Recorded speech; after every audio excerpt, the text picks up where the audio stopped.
ஆரம்ப காலத்திலிருந்தே, அதாவது நடிகனாக வந்ததுலேருந்து யாரோட இசை அதிகமாக நீங்கள் கேட்டீங்க?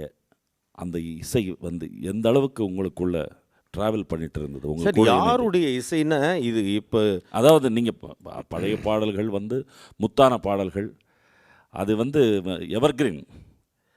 பட் நடிகனான பிறகு இல்லை அதிகமா அப்பவும் வந்து நான் வந்து இல்லை இவங்க ஐயா கேவி மகாதேவன் ஐயா, விஸ்வநாத ராமூர்த்தி சார், அப்புறமா வந்து இவங்க டிஆர் பாப்பா சார் மியூசிக்கு, அப்புறம் வந்து இவங்க லிங்கப்பா சார் மியூசிக்கு, இந்த மாதிரி வந்து எல்லாருடைய பாடல்களையும் கேட்டுருக்கணும். இப்போது இசைஞானியினுடைய பாடல்கள் ரொம்ப அற்புதமாக நம்ம அந்த பனி விழும் மலர்வனம், இந்த நினைவெல்லாம் நித்யாவில் ஞாபகம் இருக்கு அந்த சாங் உங்களுக்கு? அது கேட்போம். பனி விழும் மலர்வனம் உன் பார்வை ஒருவரம், பனி விழும் மலர்வனம் உன் பார்வை ஒருவரம்,